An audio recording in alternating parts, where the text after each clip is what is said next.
Radio Hindustan पर हम आपका स्वागत करते हैं। पहले हम परिचय करा दें अपने सभी श्रोताओं से कि डिफेंस एक्सपर्ट कमर आगा साहब हमारे साथ मौजूद हैं और वे हमें बताएंगे कि जो युद्ध हो रहा है रूस और यूक्रेन के बीच में, वो किस मोड़ पर जा रहा है। दुनिया आतंकित है कि विश्व युद्ध हो सकता है।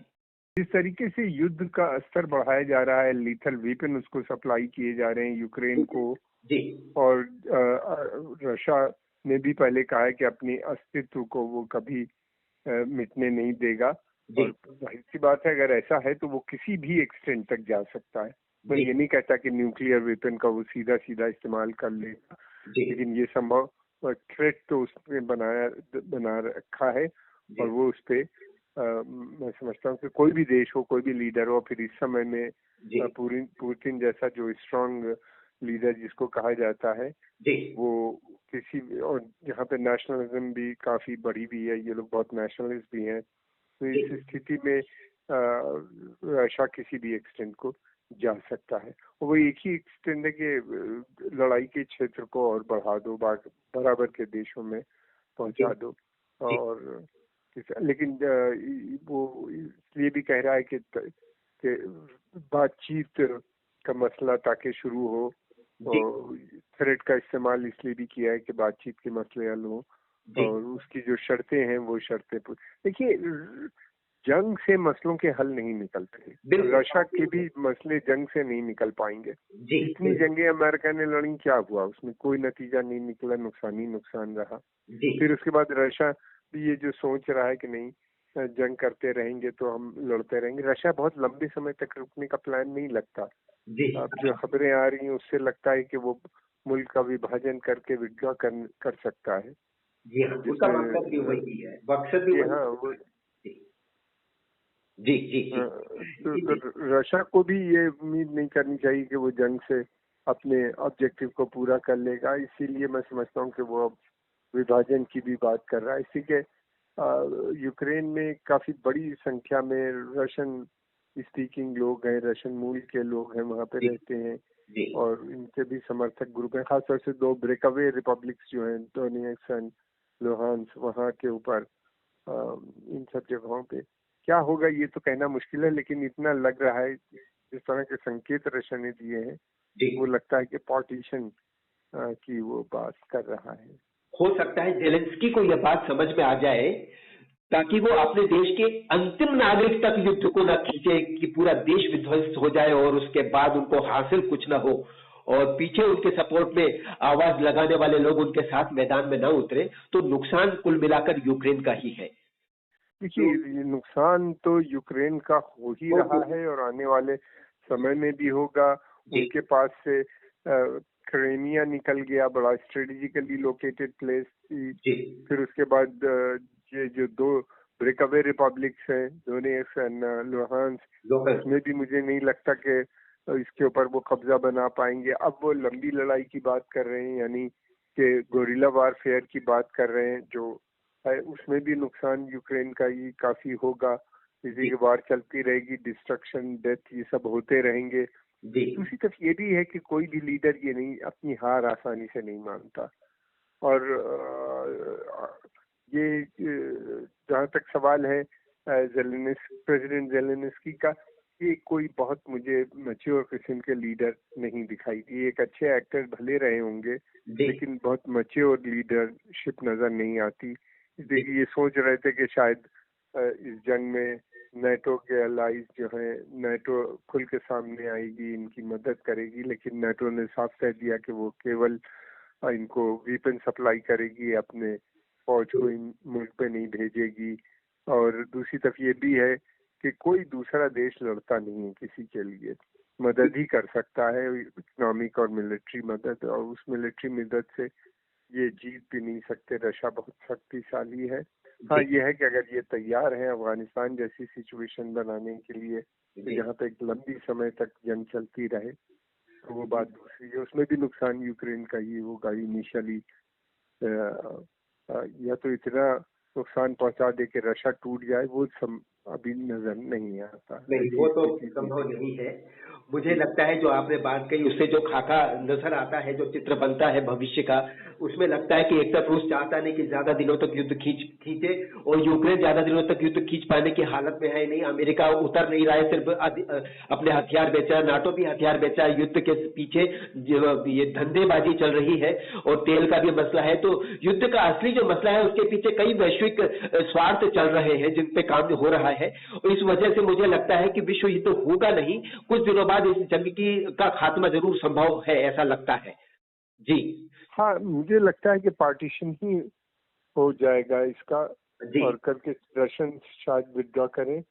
और दूसरी बात ये भी है कि देखिए, रशिया पिछले 10 साल में बहुत शक्तिशाली देश के रूप में इमर्ज हो गया।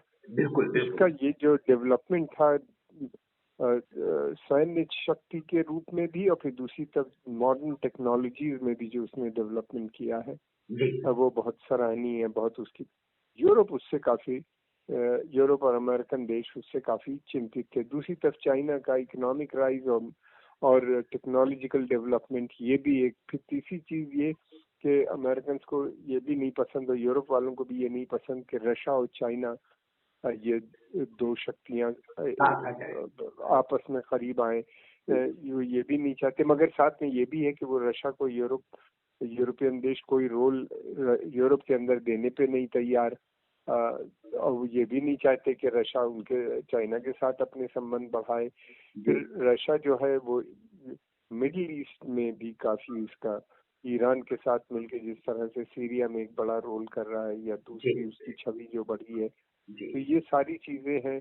फिर रशियन टेक्नोलॉजी सस्ती होती है और काफी मजबूत होती है, हार्डी होती है और सस्ती भी होती है कंपेयर टू यूरोपियन दाम के, और इसका स्पेयर पार्ट्स भी सस्ते होते हैं। इस तरीके से वो मार्केट को जर्मनी, यूरोप, फ्रांस, बर्तानिया, बहुत से देश देखते हैं कि उनके मार्केट को भी ये खा सकता है रशिया कुछ थोड़ा बहुत।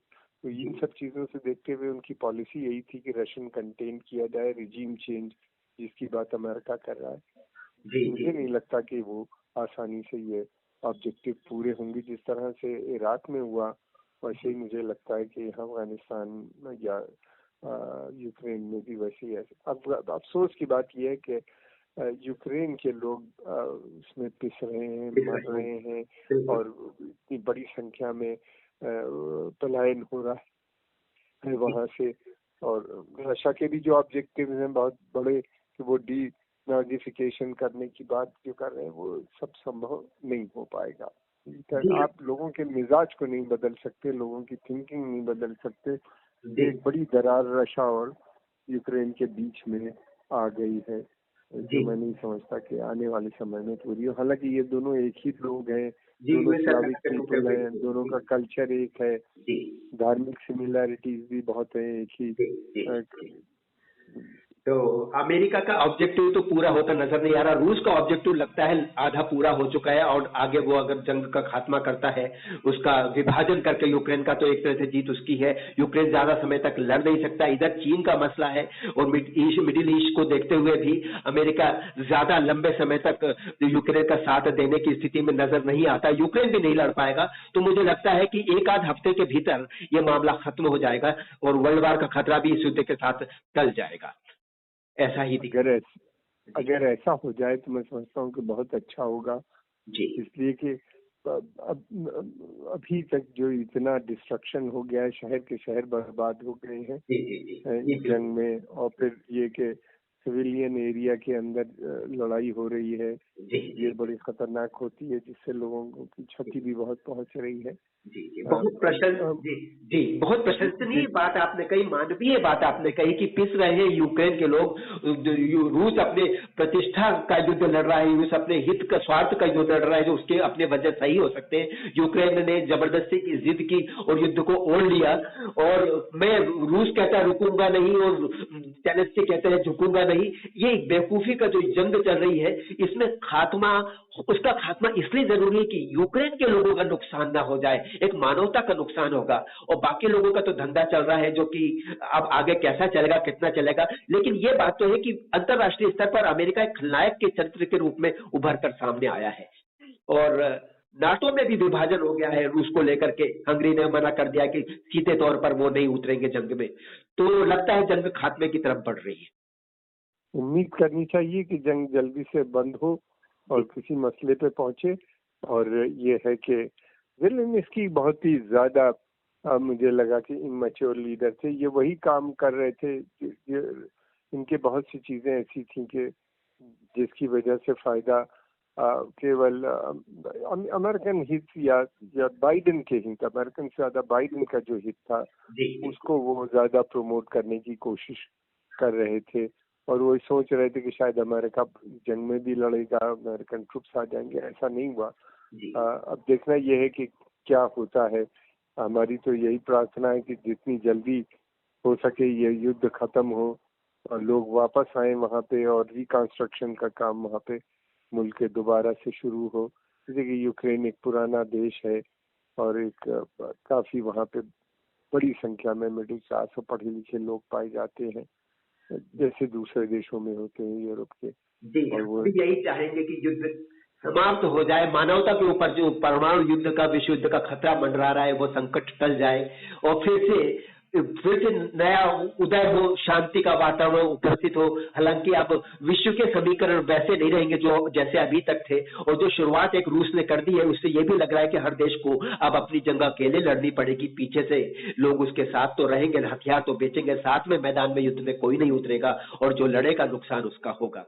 तो बहुत शुक्रिया आगा साहब, आपने फिर आज अपना कीमती वक्त हमें दिया। हम दोबारा फिर आपको कष्ट देंगे और आपसे आपकी विशेषज्ञ जानकारी लेकर अपने श्रोताओं तक पहुंचाएंगे। और बहुत धन्यवाद, आपने एक समाधान दिया जो बहुत सुलझा हुआ और बहुत मानवीय है। आपको हम बार बार धन्यवाद देना चाहते हैं। थैंक यू, बहुत बहुत धन्यवाद आपका, आपने हमें मौका दिया बोलने के लिए। बहुत शुक्रिया, बहुत शुक्रिया।